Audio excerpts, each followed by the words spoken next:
Hey everyone, welcome to another episode of What the Systems, where we showcase amazing coaches, agency owners, entrepreneurs that are doing amazing things in their industry. Today I have Gabriel, who also goes by Gabe. What's going on, man? Thanks for hopping on the podcast. What's up, John? Appreciate you having me on here today, man. I'm excited. Yeah, brother. Yeah, I was doing a little bit of research on your company and everything, and I definitely want to dig deeper into that. But yeah, man. So I always like to start off by asking, how would you professionally identify yourself if like someone were to go to you up to you in a party and they ask, "What do you do?" What would you tell them? Man, at this point, and I just started doing a lot of networking I hired on a firm that does public relations. So we just handled this whole issue. So great question, because I have five different businesses at this point, but normally when I go up to people, I just say, hey, I'm a serial entrepreneur that specializes in lead generation and online purchases. Very cool. Very cool. So you have five businesses. I know the one that you have is a marketing agency. So let's talk a little bit about that, because at the end of the day, this podcast is going to be for people that are agency owners, coaches, people that might want to get into your space or are looking to learn a little bit more about what you're doing and how they can apply it to their business. So let's start from the beginning. I mean, how did you, like, I know you run a marketing agency. How did that come about? So I was sitting at 10X GrowthCon a few years back. I was doing door-to-door sales at that time for a pretty big smart home company. And I was doing really well. I was 22, 23 at that time. I was making $250,000 a year, working 4 months out of the year, had $500,000 in stocks and about a 50K residual. And I mean, at the end of the day, I just didn't like the job. I was knocking doors, selling alarms and doorbell cameras and stuff like that. And it was never going to get me to the income level that I wanted to get to. I wanted to be a 7-figure earner at that time, the minimum. And I was sitting in the audience at 10X GrowthCon, and it was just billionaire after billionaire after billionaire, everyone from Russell Brunson to Ty Lopez, Damon John, Cardone, just talking about how much money they were making online. And Russell Brunson finished his presentation. He threw up some offer for basically buying ClickFunnels for a year, paid in full, and you got like some courses, and it was $3,000. And I bought it on the spot. At that time, I didn't own a computer, could barely send an email from my phone, and I decided I was just going to go all in and start an online marketing agency. Well, at that time, I had no clue what I was going to do. I just knew that I needed to get online. I was like, this is where the money's going. This is where the future is. I need to just get online. So a month goes by, a couple weeks or so, and I'm like, okay, well, I have no online product. I don't know how to do anything in the space, but I'm really, really, really good at sales. So what I'm just going to do is sell other people's stuff for them. Kind of got focused on lead generation at that point. So opened up an agency in the restaurant space, and it took, 7, 8, 9 months, from I'd say April or May of 2019 to December. We took on like 2 clients. We did $5,000 in revenue for those like next 7, 8 months. But we dialed in a fulfillment process where we were getting restaurants, a few hundred guests to walk into the restaurant every single month on autopilot. And January of 2020, we started acquiring clients. So doing cold outreach, all that kind of good stuff. And March of 2020, we were doing about 30K a month. So we grew the agency from 0 to 30K a month in 2 months. And then COVID hit, and we lost every single client in 3 days because we were in the restaurant. Yep. So when that happened, I tried a couple different things, started some e-commerce stores. I was selling steaks online during the pandemic. And then that basically didn't want to do that anymore. So when that happened, I was at a place where I needed money. This is, last year, this time, October, November. And it's like, hey, I need to go get some money. So I had always done door to door. I always knew I could fall back on that. And the main way that solar is sold is door to door. And at this time, I had always known that solar reps made like 5 to 10 grand a sale. And I'm like, okay, I need to go make some bread. So I hit up one of my buddies that owned a solar company, and I'm like, hey man, let me come over there. Let me come sell some solar for you. And he's like, well, I know you used to run teams over at Vivint. That was the alarm company, smart home company I used to work for. And he worked over there too. That's how I knew him. And he's like, I know you used to run a lot of sales teams. You guys did really well. Why don't you come run my sales team for me? And I'll give you some overrides on the sales, and I'll give you a little bit higher personal sales commission. I'm like, okay, bet. So I go out there and I start knocking doors again, and sold 17 deals my first month, and ran up a ran up a quick check with the solar money. And at that point, I kind of just modeled, in a sense, Joel Kaplan agency lab set for, it used to be a 7-figure agency, modeled Joel Kaplan. And it's like, okay, I'm going to make a coaching program that teaches reps how to be top performers and solar companies how to be top performers when it comes to closing sales. And then it's coupled with auto booked appointments and lead generation to where they just have to show up to the appointments that we put on their schedule and close down the deals. So that went live in January. We took on a couple clients and we started dialing down our fulfillment structure. And going into January, we did $3,000. February, we did 12 grand. March, we did 21,000. And then this past month, we just cracked 300 grand. So we're now at 300 grand a month RMR and scaling really hard. We've got 35 employees that work for us. We've got a 15-person call center. It's become an entire operation. And from that agency, that has been where all of the other businesses have stemmed from. So now I have my own solar company. I was selling solar throughout the interim of the agency. That was kind of like the Joel Kaplan, right? So the proof in the pudding. Hey, we're an active agency owner. We're teaching agency owners how to get to 100K a month. It's like, hey, I'm selling solar. I'm teaching you guys how to sell solar and running the same exact ads that I'm running for myself for you guys. So it just all kind of pieced together. But then it got to a point where it's like, hey, I don't have time to sell solar anymore personally. So we started our own solar company. That was business number 2. We started an e-commerce call center, which is where basically if somebody abandons the checkout and they're on Best Buy looking at a TV, they don't buy it, they get hit from one of our call center agents. So we're converting more abandoned carts into purchases and increasing conversion rates and ROAS from online purchasing ads. And then we got a couple other businesses that are in the works too that'll be launching in Q1. Dude, holy crap. That is fucking amazing, bro. The fact that I literally can imagine the entire journey, to the point where you started as an agency working in restaurants, failing, right? Going all the rock bottom and then coming right back up. I have a little bit of experience in the solar space, doing lead gen. I used to work for a company. You probably know who they are. I'm not going to say their name. They're one of the top, one of your competitors, probably top competitors in the lead gen space. And dude, I was going to ask you, like, what during that time that you were as a sales rep selling solar, because I know those commissions are fat. I know for a fact, I've seen it. Like, why not just stick to that? What made you want to go still and pursue the agency space? The biggest that's a really good question. And the biggest answer is because it's still me working in my business. And in order to get to that income level that I wanted to get at, that I still, my goals have changed now that I've kind of hit it.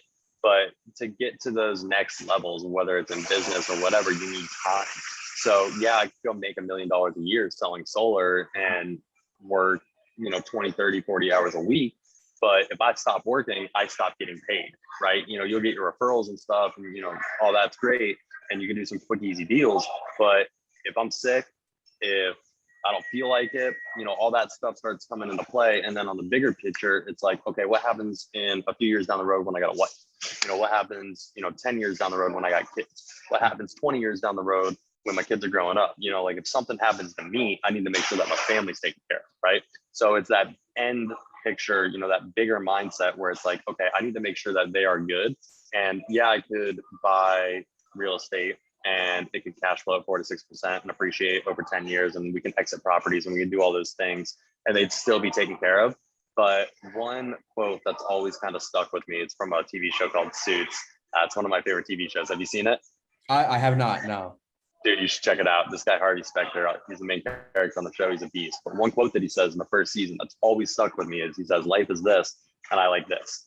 And it sounds superficial or materialistic, but the reason that I need money or that I want money isn't necessarily so that I can have money. Because once you get money, it stops being a motivator. It's more along the lines of freedom and being able to do good. And, the bigger, deeper down goals that we have for the population or for people in our lives, like being able to actually make an impact. You need money to make an impact. So yeah, I could be a 7-figure closer and I can make 7 figures, 7-figure solar, selling solar personally every single year. But I could also just own a solar company and still be making that type of money. I could own an agency, still be making that type of money. and, be able to spend my time and energy focusing on other things. And even if I wasn't in my business at that point, right? And I'm super involved in my business. I'm not one of the agency owners that's like, hey, I'm gonna get to 100K a month and I'm just gonna go chill on the beach in Mexico. Like, I'm in the office at 6:30 a.m. every single day after hitting a workout, and I'm not leaving till 10. Typically 4 or 5 nights out of the week. One night out of the week, I'll probably take off a little bit early, but like, we are in the trenches, bro. Like, a lot of us, I'm assuming a lot of your viewers are younger people like us, guys, we're 25, 26 years old. Like, you're not tired, you're not burned out. Like, put in the work now so that you can start reaping these rewards later on in life. Pay the price today so that you can pay any price tomorrow type thing. So for me, one of my big goals is to have a real estate fund. That's one of the new ventures that we're going to be launching in 2022. So in order for me to do that, I need to go buy a couple properties. They need to be cash flow positive. And if I can exit one of them very quickly, or, very quickly being within a few years and not holding for the full appreciation, then I can start acquiring capital from other investors and really scale that. That's kind of like what I want to do. My whole thing is I just like closing big deals, man. Like, coming from sales, I used to want to be a lawyer. I wanted to do corporate litigation so that I could sell or close big deals. And as soon as I found out that I didn't have to be a lawyer to close deals, that's when I got into sales. And I'd say that's when my life really started changing, is when I got good at sales and good at closing. Yeah. Let's talk about sales a little bit then, because I feel like that's always a big topic that a lot of people are, in the beginning, they're scared to talk about, because, when they're first starting an agency, oh, I don't want to get on the phone. I don't want to pick up the lead, call my leads, et cetera, et cetera. So how did you, I know, because in the beginning, everyone goes through those trials and tribulations, right? What was your experience like in the beginning? How did you overcome that? And when did you realize that, dude, I'm a fucking beast on these phones? Bro, that's another good question. And I'm definitely down to talk about sales. So let's do it. So to answer the question, I started selling when I was 18 and I did door-to-door sales. And, I heard about all this money that these guys were making. They were making money similar to what I was making when I left the company. And I'm like, wow, this is awesome. I'd have to be a lawyer for so long to make 200 grand a year type thing. So I'm going to, go do this. And we used to only work in the summers. So we would work from April through August, and that would be it. We would make all of our money in these 4 months. So I tell my parents, I'm not doing summer classes for college. I'm going out. I'm moving to Chicago. I'm knocking doors for the summer. I'm going to make 6 figures. I'm going to be so proud, blah, blah, blah, blah, blah, blah, blah, blah. I go out, I make 10 grand, right? And make zero money. Like, literally could have made more being a pizza boy, like delivering pizzas all summer and going to college and all that stuff. And it came down to 2 things. One, I sucked. Okay. It's like anything, like whether it's going out on dates, and conversating with girls, or, playing basketball. That's the sport I play. So I always use that. The first time you pick up a basketball, you're not making shots. You're not draining threes. You can barely make a free throw. You can barely make a layup, right? You in that gym every single day, 2-3 hours, 2-3 months goes by, you're a different player on that court. Same thing with sales, but it's probably a little bit harder to learn than basketball. You got all these different, contributing factors that you can't control. Yeah. So I kind of, took that responsibility, after the end of the summer. I'm reevaluating everything. I'm like, man, I only made 10 grand. Half my accounts canceled. I really sucked. I just need to get better. So first thing was, I started training, right? Not just the training that they're giving me at work and stuff like that, but like buying books, consuming content on YouTube. Anything and everything that you can think of to get sales training, I was doing it, and I was just consuming it at massive rates. Step number 2 was to work, right? So hard work beats hard work beats talent when talent doesn't work. So I just started working, right? I'm like, I'm gonna play the numbers, right? It doesn't matter if I suck. All I'm doing is looking for the laydown, right? So relating it to the agency space now. So it doesn't matter if you don't know how to close a deal. All you're doing out there, guys, is hitting up enough people to where finally somebody is like, hey, this is, what I've been looking for, or I just fired my other marketing company, or, we've been talking about getting marketing, or I'm a new business and I need marketing, right? You're looking for one of those 4 types of people that's a lay down, and you're just taking the low hanging fruit. Yeah. Then when you get better, right, talent starts increasing. Now you're closing the 3, 4, 5s, 6 out of 10s, on a scale of 1 to 10, how hard are they to close? Now you're closing those 6 and 7s. Now you're doing multiple sales a day. Now you're doing, tons of sales a week, and it's a completely different game at that point. So for me, when I got good at door-to-door sales, and door-to-door sales is not easy by any means. It's still one of the hardest things that I've ever done. Like, you're getting dropped off in a neighborhood, like a car group driver, like that's what they called it. 4 people would ride to a neighborhood together. They drop you off in a neighborhood at 1 o'clock in the afternoon. you can get picked up at midnight sometimes. You know, it's raining, you don't have food, like you don't have a phone charger with you, you know, like your phone's dead, you're just waiting for the car that dropped you off to pick you up. So it's like you're freaking out there in the woods, bro, like, you know, in the wilderness, like trying to survive, like, you know, knocking doors, getting good at it. So it's like fight or flight mentality. Yep. So I did that for 6 years. So when I got into the agency space, I could close. So all I did was I just wrote out a script. And, you know, I'm like, okay, what would make somebody say yes? You know, you always want to handle all the objections before they bring them up. So, you know, building them into your pitch, right? You know, what's, you know, what do the leads come with? What's a lead to you, right? So all the things that a lead comes with is built into the pitch. That's a small example, right? So just putting in that work and finding that low-hanging fruit in the beginning, you know, eventually you'll get to a point to where you're closing, you know, you're getting a lot more than just low-hanging fruit. Right.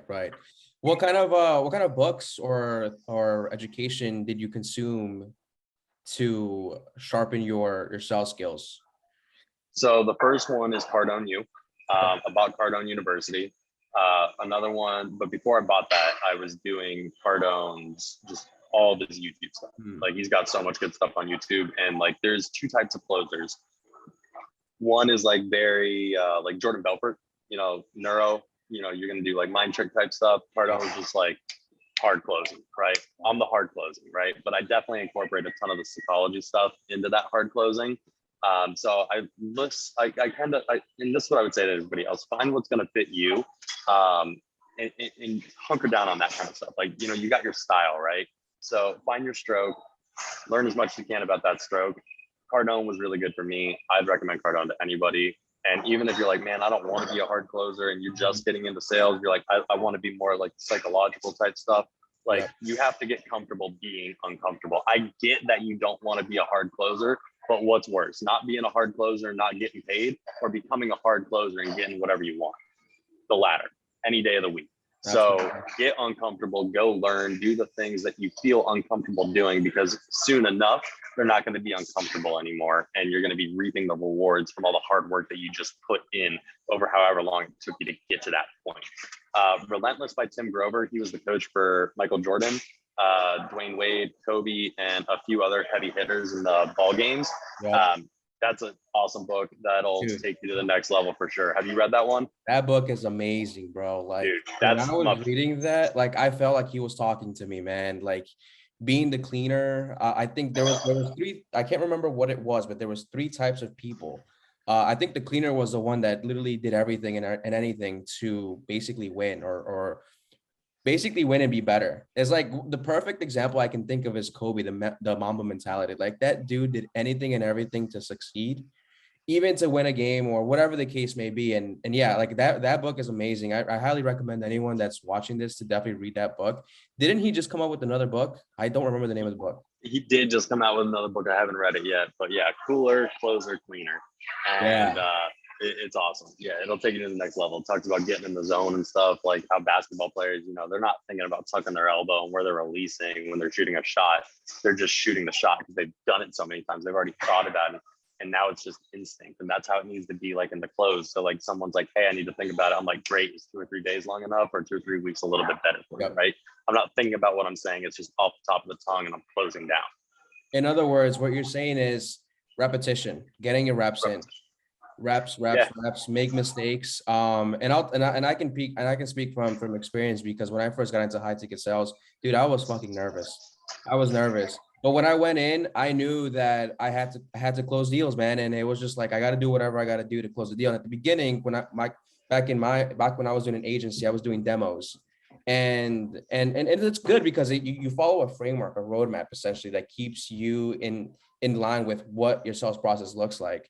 But as you do that more often and often, like, you come to realize that you don't actually need a demo. You can actually just, because you've done a lot of repetitions, you can just do it off the hook, right? You can just literally pick up the phone and do the demonstration over the phone instead of having to do it over like a Zoom call or something like that, which a lot of people teach, right? Yeah, man, that's awesome, bro. I think the fact that you come from, you know, the straight up door to door, like that's when, like, you're getting in the dirt. You know, you're straight up, you know, you're in the dirt, bro. You're in the trenches, bro. In the trenches, especially if you're like in Arizona, California, where it's fucking 90, 100 degrees. Like, dude, I've talked to a lot of people in that space, Texas, California, Nevada, that did solar and did door to door. And for the life of me, I do not understand why they still do that. Like we have online, right? Which is the reason why you're succeeding, is because you can actually solve a lot of their problems. 100%. I mean, I've been there. So, you know, it's easy to rap with these guys because it's like, hey, this is a program made by a sales rep, by a sales manager, somebody that did what you do for people like you. It's a product that was made for me, and these guys are me. So I'm not trying, I know the industry. And I think that's one thing that a lot of people do. You know, they pick a niche. They're like, you know, I'm sure there's people on this podcast that are going to watch my interview and they're like, holy shit, you know, he scaled this agency in solar. We got to get in solar. It's like, bro, I scaled this agency because I put in 6 years worth of work in door to door, and I can train on door to door, and I get what these guys want, right? Like, don't just go get into Kairos because these guys got money and they don't know how to do marketing, right? You know, you can find something you're passionate about. Like mine was restaurants. You know, I'm a huge foodie, love going out to eat, love like all sorts of cuisine. I don't care if it's like, you know, a hood barbecue spot, which are like some of my favorites, or like a high-end restaurant, you know, where I'm eating Wagyu. Love it all, right?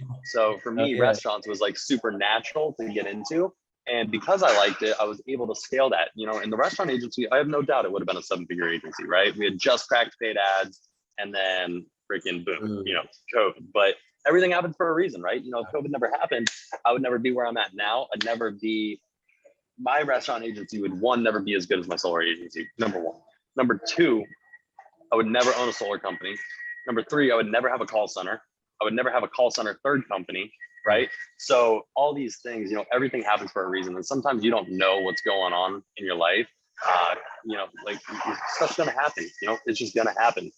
You know, I'm religious. I just think that God's got a plan. You know, I give all glory to him. Like I wouldn't be able to do any of this without it. So like, even when like, I think stuff's going wrong now, I'm like, I just get excited. I'm like, stuff's about to get really, really good because you got my back. But it's about the mindset, bro. It's all about mindset, man. Mindset and perspective. And I feel like a lot of the times people over like just like that mindset, when they hear mindset, it just goes over their head, right? Because they just think it's very woo-woo, all this and that, which don't get me wrong, it can be sometimes, but when you do get in the right headspace and you realize that, dude, like, and when you go with the mindset, like, it's okay to fail and it's okay for me to make mistakes. Whatever I do, I just gotta improve based upon that. And when you realize that, like the other side is gonna be way better. There's a quote that I have here that's written. It says, life is happening for you, not to you. Right. And so yeah, I was just gonna say, and I just every day I look at that quote and I see it. And it's like, yeah, of course, like I'm in control, man. I'm in fucking control. I have another quote up here. Action leads to insight more often than insight leads to action. Because as human beings, we just overthink everything. Even myself, I'm a perfectionist. And so that's the reason why I have that up there, because I overthink everything. I'm a perfectionist. And bro, it's just about taking action, failing, making mistakes, looking like a dumbass. But when you go back a year later and you're like, yo, that shit was crazy. That was a crazy journey, man. And so I'm sure you have those experiences, especially going door to door, especially when your restaurant agency flunked because of the pandemic, right? Like, what were some of your like biggest lessons that you've learned recently during the pandemic? Because I feel like that's a huge pivotal moment for a lot of people. Doesn't matter if you're a business owner or not. What was your biggest lesson? What was the biggest thing you learned from that during that time frame? Man, it's literally what you just said, you know, like all of it, like kind of summed up from my perspective on it. So, you know, number one, life is 10% what happens to you and 90% how you react to that fucking shit. Okay. Like stuff's always going to happen. It's your choice to get back up. And that's what I mean when I talk to people about mindset. Like everybody wants to think that mindset's like, oh, Gary Vee and stuff, like, oh, get fired up for the day. Like, listen, it doesn't matter if you're fired up. Like I tell my sales guys, like, we don't talk about mindset training. We do skill training and we have discipline, right? There's a difference between discipline and motivation.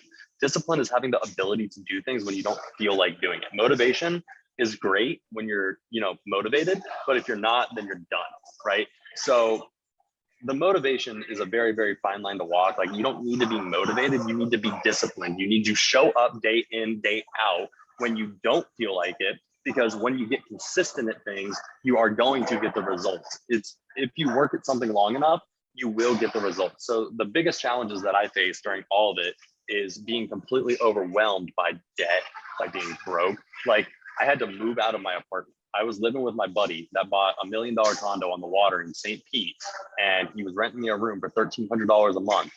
This is June of 2020 during the pandemic. I moved in there. I lived there till November. I was so broke come November because I just started selling the solar. My e-commerce store didn't take off, and I started selling solar. Hadn't really started selling anything yet. So November 1st came around. I moved out of that apartment that I was paying $1,300 a month for. That was my portion of the rent.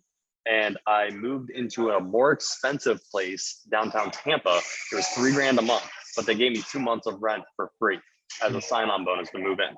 So my rent was gonna double and then some, but it bought me 2 months. So what I do in those 2 months? I went out and fucking got the bag, and then the rent wasn't an issue anymore. Okay. And then fast forward into January. Now I'm paying this $3,000 a month rent. I got my expenses. Like, everybody wants to talk about, live broke, live broke, live broke. Definitely live broke. But I'll tell you one thing's for fucking sure. If you got expenses and you have to make rent, and you have a car payment, and you have a cell phone payment, and you want to go on dinner with that girl or with that guy or whatever it is, you're going to find a way to go make money. So, Gary Vee talking about going garage sailing on Saturday, you can go garage sailing on Saturday. I never did that, but I was out knocking doors 6 days a week. Like what kind of pain are you going to walk through? What do you want to walk through? Mindset is everything, all in every time. That's a quote from James Lawrence. He's called the Iron Cowboy. He ran 50 Ironmans in 50 states, 50 days in a row. The dude is an absolute beast. For people that don't know what an Ironman is, it's a 2.6 mile swim with like a 100-mile bike ride and a full marathon, 26.2 miles. He did one of those every single day for 50 days in a row in every single one of the US states. Okay. Alaska and Hawaii, all like crazy story. Read the book. It's called The Iron Cowboy. That's another free book tip for you guys. It definitely took me to the next level. So, I mean, the problems, that you deal with, everybody's dealing with, and especially when you're starting out as an agency and, you don't have clients and, you're like, oh, I gave myself 3 months to start this agency. Like, you cannot put a timeline on your success. It happens for everybody differently. Some people just have overnight success and it takes them a week and, instantly they're popped off. Other people, it's like me, go eat shit for 2 years, don't own a computer, don't know anything about tech. And now you're fucking on Zapier and you got like 3 devs on payroll, it's all, everybody's going to have their own story, and you can't compare yourself to Johnny. You can't compare yourself to me. You can't compare yourself to Joel Kaplan. Everybody's going to have their own experiences and their own journey, but strap in, enjoy it, because when you get there and you do look back, like you were saying, this is what I used to tell salespeople all the time. It's like, yeah, dude, like, remember like when you first started, how bad you were? Like, think about all the stuff that you know now, and you just kind of like watch them sit there and they're like a light bulb going on in their head, and they're like, holy crap, you're right. Imagine what it's going to look like in 5 more years, bro. And they're like, oh my gosh. Yeah. So, like, stuff takes time, guys. It's like interest, it's compounding interest. So I know that's a big thing that a lot of people, especially with social media, we always compare yourself to somebody, whether it's in business, life, whatever the case may be, wife, husband, you're always comparing yourself to somebody. When did you realize that that's causing you more harm than good? Like, what was that pivotal moment that you're like, I gotta stop comparing myself to people? It might not be that was a recent thing. That was honestly really? a recent thing. Yeah, I'd say probably like back at the same time around the apartment situation I was just talking about, like when I was just like at the bottom, and it's like, dude, look, like I cannot be sitting over here getting fucking mad that this dude has, a hot girl, or this dude's got a whip, or this dude lives there, or he's over there on vacation, or whatever it is. It's like, great for that. Just literally start being happy for them. Like, it doesn't matter, because they're not paying your bills, bro. Like, you pay your bills. That's it. You're responsible for your own success. So stop worrying about everything else. Stop worrying about getting motivated. Just show up to work, put in the work day in and day out, and just get the job done and keep working at it. Even when stuff's not going good, keep going. And even then, when it still doesn't work 3 months later and you've been doing it, keep going, because you will eventually hit success. Like, it is not if, it is when. It 100% is. This is not some like motivational bullshit. It's just the straight truth. Look at everybody that has made it to success, or what you define as success. They've all had that shit in the beginning. Very rarely is it somebody that just picks up and wins. And those people have it. But who cares? That's not you. Worry about you. Worry about what you can control, not what everybody else is doing. And I think the biggest pivotal moment for me was, it's like, no one's going to give me anything, like There's tons of money out here. You know, there's tons of money. There's enough money for you to be in solar. There's enough money for me to be in solar. Hell, everybody on this call can get on solar. I'm not worried about it. Why am I not worried about it? Because I'm so head down in my own lane that by the time you get into my lane, I'm already so far past you. You can't hang anymore. Like, we are catching all these agencies that have been in the game for years. We're like top 3 now in the solar space. And there's been agencies that have been in the game for 3, 4, 5 years. We popped up overnight and we're killing it. But we have a huge team behind us. I couldn't do this without myself. You know, I got God on my side, you know, whatever your strength is, you know, that's what it is. So just start worrying about yourself. I'm curious to know for you, like, how, for the agency, your specific agency, right? Like, well, let me ask you this really quickly. How are you acquiring clients right now? Like, what are your methods? Ads. Well, that's a lie. We do ads and we have our call center. We've got an entire team of cold callers. So, I mean, like, we've got a 15-person call center for the agency. So when they're not calling leads, they're banging on solar companies. Gotcha. Are you using like Facebook specifically, or a mix of different platforms? Mainly Facebook and IG. Mainly Facebook and IG. Gotcha. Okay. Okay, so you're doing all inbound leads then, basically. All inbound. Gotcha. Okay, cool. Yeah. You gotta crack paid ads, bro. And all props to Joel Kaplan. I've given him props 3 times on this call. All props to him, bro. Like, if you don't crack paid ads, you're never gonna scale. Like, I know there's some dudes out there that kill it. I'm in one dude's group, Connor Robinson, kills it on organic. That ain't me, bro. Like, I that ain't me. You know, I'm not out here sending DMs, bro. I want to know that when I pay 50 or $100, there's a call on my schedule. That's it. What are you? I'm gonna buy it. Yeah. Now, again, you don't have to share this. You don't have to share this at all. But I'm curious to know, how are you tracking your ad spend? For agency ads? For your agency ad, right? The reason I ask that is because I'm a very like systems oriented kind of person. So I always like to see what KPIs are you tracking? What tools are you using to track that? Because you didn't make decisions based off data. So I'm curious. Absolutely. You specifically, how you're doing that. Yeah, absolutely. Good question. So, I mean, we definitely pull reports. You know, we make a lot of them, but we're very, very diligent about tracking our pipelines and our CRMs. So we know everything from book calls to no-show to show rate to, you know, how many people we sat with, to how many people we dropped price on, to how many people we closed. And, you know, we're pulling it all into a Google Sheet. Excuse me. We're pulling it all into a Google Sheet. We have it all automated at this point on via Google Data Studio. Nice. But it's just dashboard analytical view at this point. So it's like, okay, we spent 10 grand on ads this month. We had, you know, a couple hundred book calls. We would typically have about 150 to 200 calls a month from ads.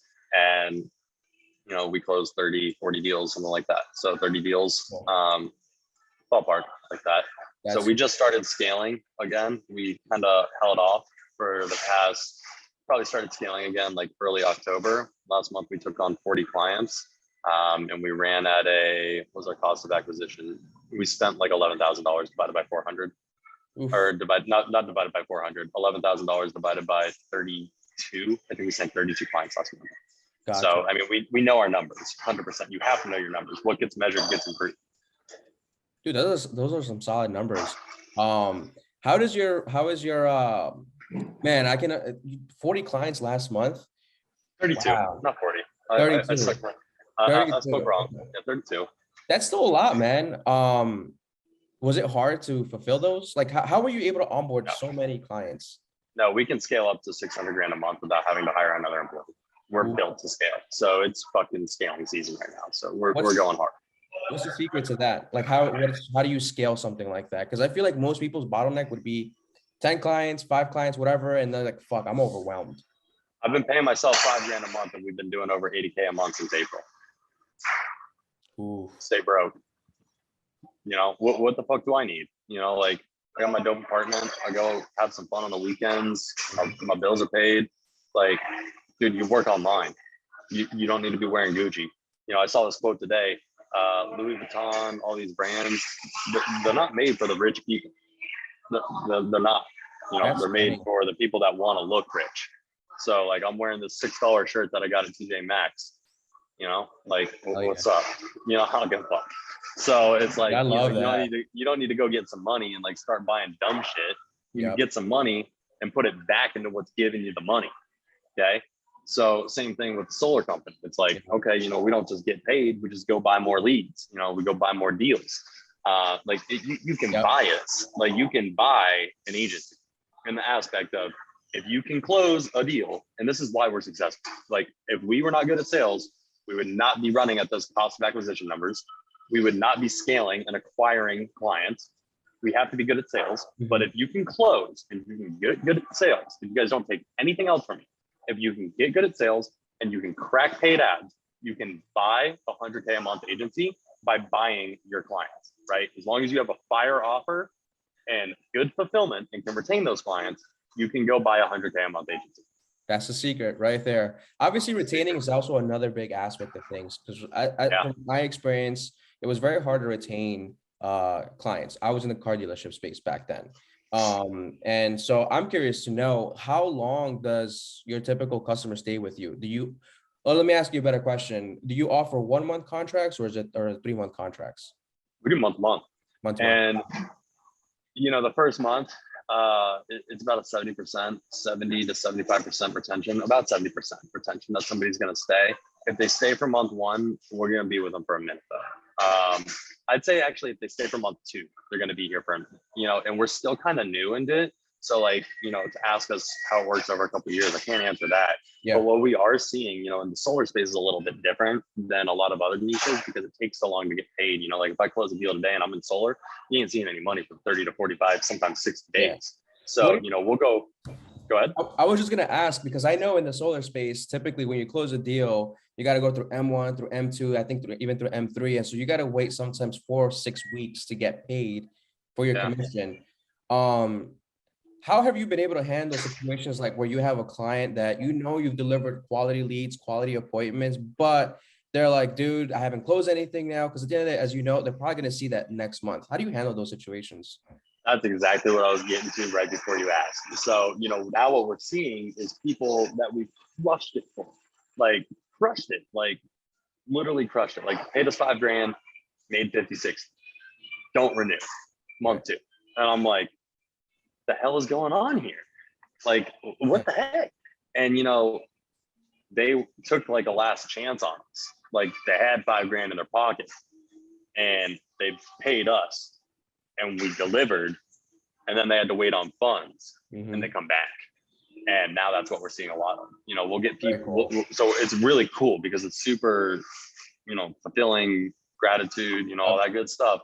It's like you're literally like making these dudes that much bread, you know, like changing their lives. And, you know, then they come back and they go on higher packages, you know. Dude, so just an idea. Have you thought of a way where situations that whenever you have a situation like that, because I know right now you offer month to month.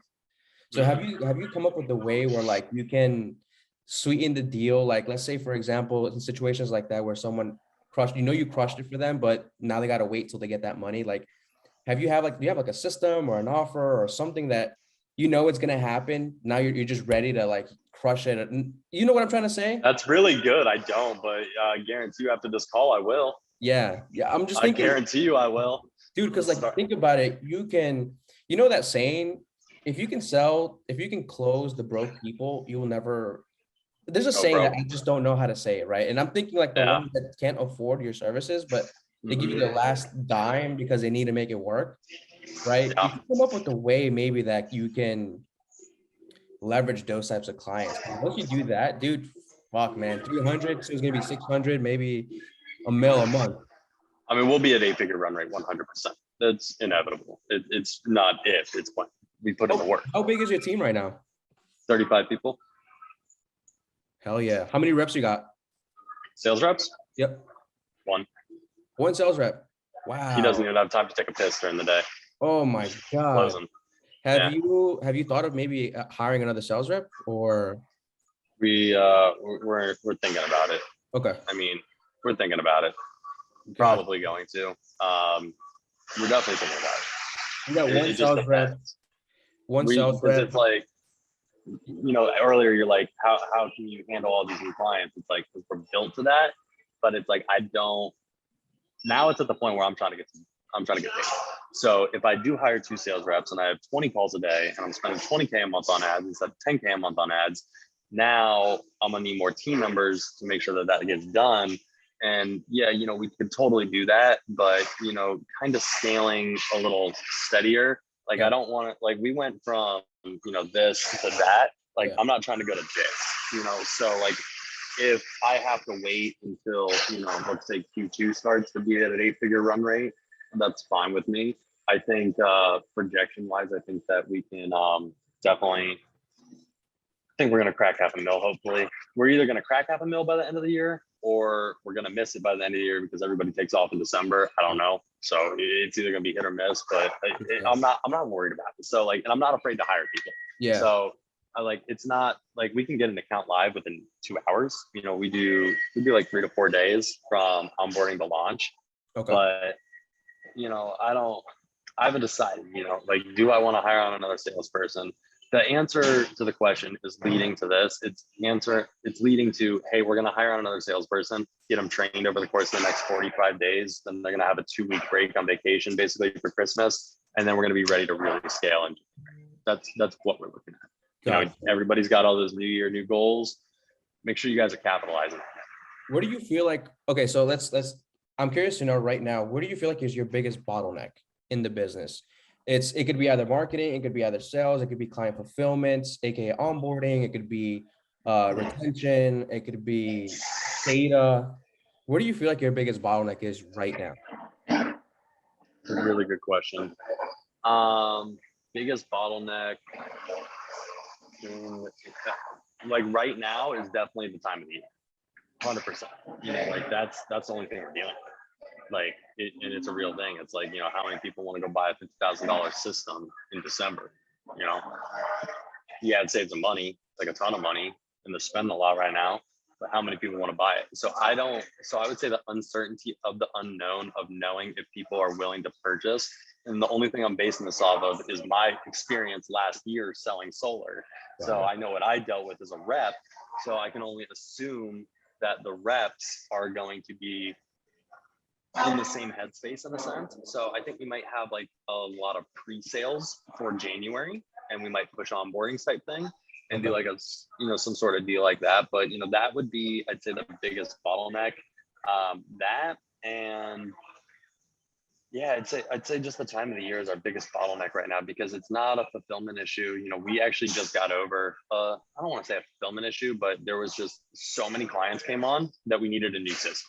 So those are like the problems that we deal with now. It's like, hey, this area is overwhelmed. We need to put systems in place here, you know, set up a little bridge so that this thing doesn't collapse and the whole thing doesn't just fall out. So, you know, we had some clients ad accounts that just like completely fell through the cracks, like completely fell through the cracks. Like it happens at every level.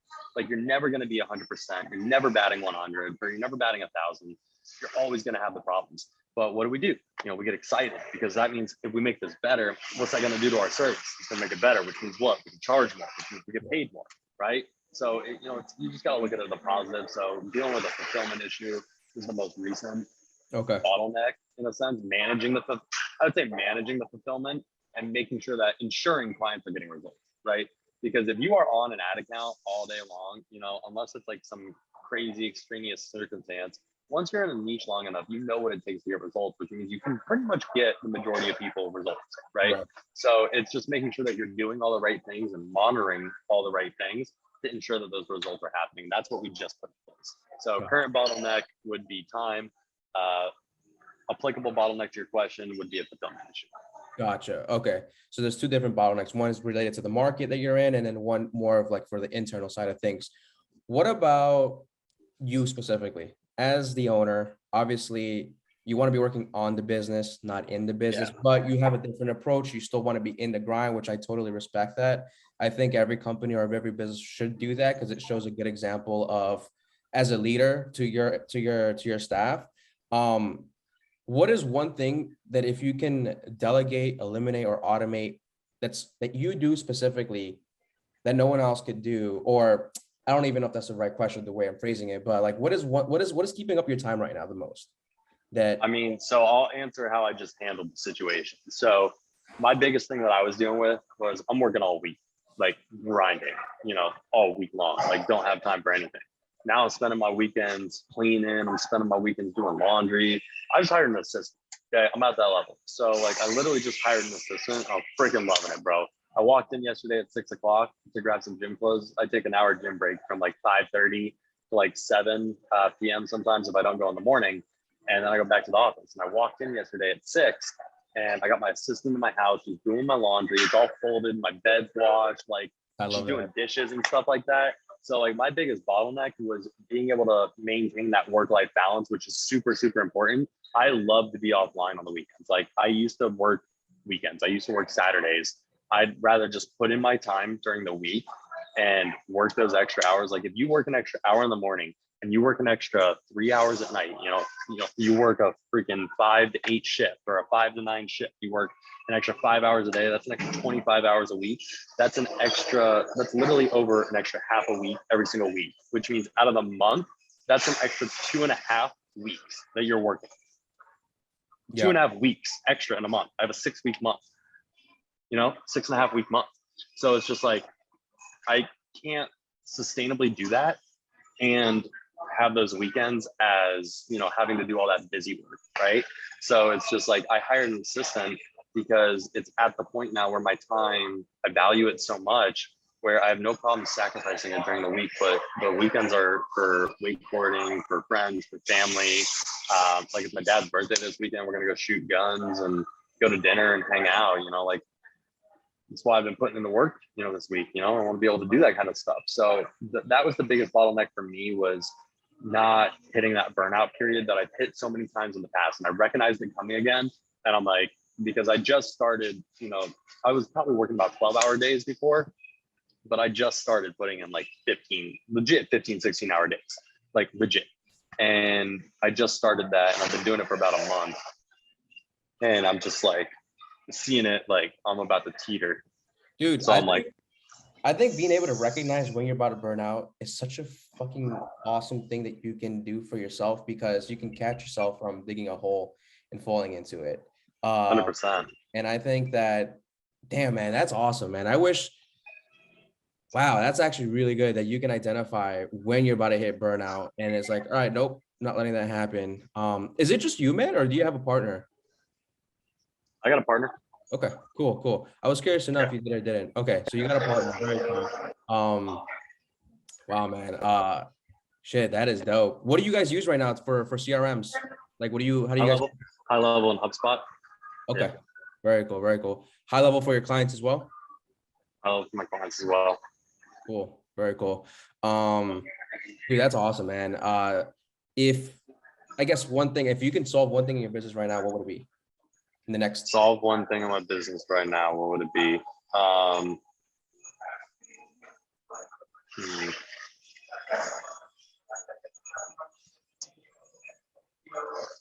Man, these are questions I need to be asking myself all the time. I need to hang out with you more. Like I probably look so cocky too. Like it's not like that. Like we deal with shit all day long, I promise. Like it's not like that.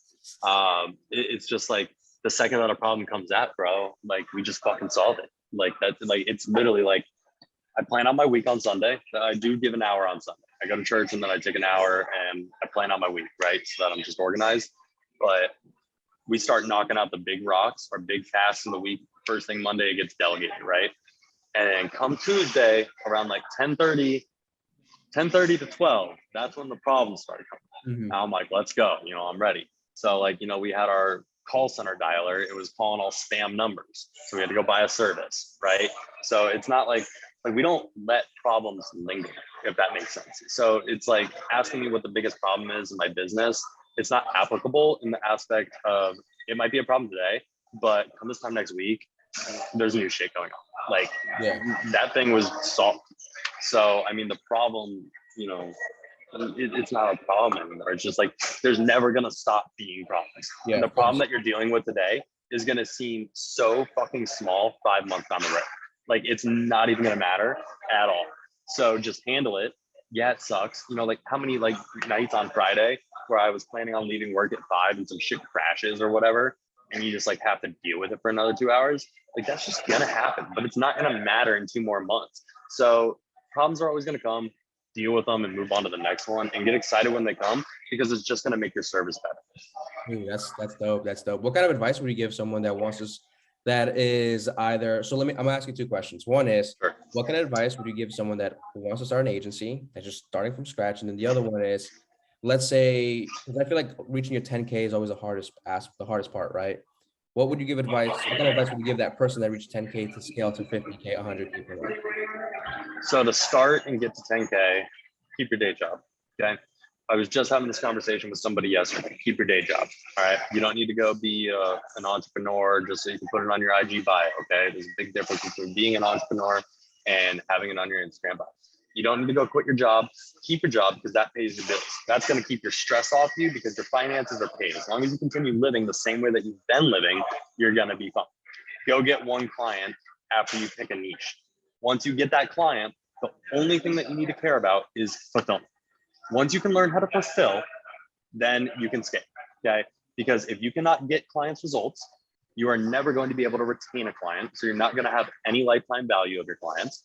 Once you figure out how to get that client results, you need to go get 2 more clients and you need to get them results. Each one of those clients, you need to get a testimonial. You now have social proof and you have fulfillment dialed in. After you have gotten those 3 clients results, you need to, in step order, write out step by step by step what you need to do to get those clients results. From there, you record for your 4th client how to get clients results. You record everything of you setting it up. You know the ins and outs of the business. You know how that next client is supposed to be set up. And this should be like a 3-month process of those 3 clients. On the 4th month, you're getting that 4th client. Once you set up that 4th client and you record everything, you instantly hire a virtual assistant. Once you hire that virtual assistant, they now do all of that. You can manage the ads. And at that point, you quit your job. Once you quit your job, you should be, and at this point, you should be probably, I mean, if you're selling $1,500 a month, you should probably be doing about $5K a month. So you can definitely quit your job. You can definitely live on it. Your VA should cost you $400 a month. From there, you need to get referrals from your existing 3 clients and possibly your 4th one. If results are good, you should be able to get at least a referral or 2 referrals combined amongst all clients. That should put you around that 5 client a month mark. Now, 1,500 times 5, you're doing $7,500 a month. You're right there away from 10K. Do not get complacent. Do not start worrying about these clients' results. This is when you have to start worrying about all of the clients. This is when you have to start worrying about client results as one aspect of your business. So focus shifts away from solely client results to that is now one of the aspects. The next thing that you need to do is crack paid ads, okay? You do not need to start DMing people. You do not need to start emailing people. You do not need to start cold calling people. You need to crack paid ads. The next thing, point blank, period. So if you have good credit, put it on a credit card. If you do not have credit and you are watching this, when you start month 1, you need to close 1 client. The second that you get a paid client, or if you have enough money from your current job, you need to instantly call somebody to fix your credit, okay? You need to fix your credit. And when you fix your credit, you need to go take out a credit card once you get to month 4 so that you can start messing around with paid ads. Once you start messing around with paid ads, now we're at about 10 grand a month. We're at 7,500 a month. We need to go land a couple clients from paid ads. Now we're at 10 grand a month. To go from 10 grand a month to 50 grand a month to 100 grand a month to 200 grand a month to 300 grand a month is paid ads. All you need to do is crack paid ads at that point. You need to spend every penny that you can on paid ads. As long as you close 1 client and you spend $1,500 on paid ads and you're the sales rep at this point, you spend $1,500 on paid ads and you close a client, cool. Start working on your paid ads. All you need to do is put all your money back into paid ads. Once you figure out the paid ads, you can scale, right? So now paid ads are cracked. Let's say you've signed on, 5, 6 clients at this point. Once you crack those paid ads, hire a sales guy. You need to get out of doing the sales, right? As soon as you hire the sales guy, now you've got sales that you're working on. So customer acquisition, client fulfillment. Hold on, my AirPods just died. Okay. You've got client fulfillment. From there, what you need to start doing is hiring on team members. You're doing about 20 grand a month now.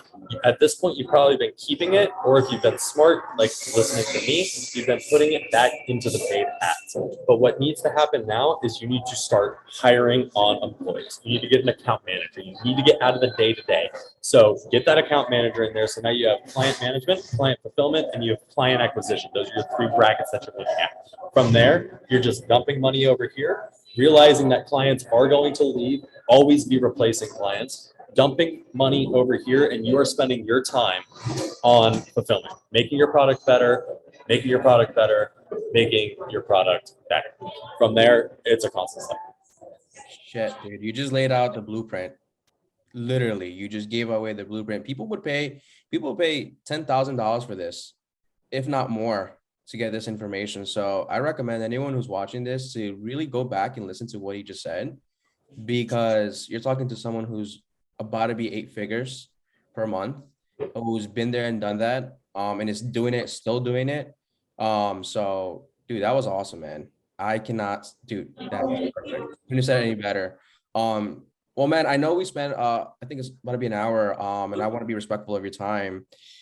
How can, let's say, a sales rep was watching this in the solar space, or an or someone that wants to start an e-commerce brand or whatever it is, how can they reach you? How can they get in contact with you? I mean, definitely hit me on my IG. If you're a solar client and you want to work with us and somehow you found Johnny's podcast, check us out on our website, sevenfiguresolar.io. If you got questions on anything, I do a little bit of consulting. I'm starting to do it, so feel free to reach out to me via my IG. We can set up a call or something like that. But yeah, just hit us up on IG or on our website. Very cool. Very cool. Awesome. Well, there you have it, guys. Gabe from 7 Figure Solar. Dude, it was awesome having you, man. Can't wait to do this again. Yeah, for sure. Thanks so much for having me, man. God bless, guys, and keep crushing it.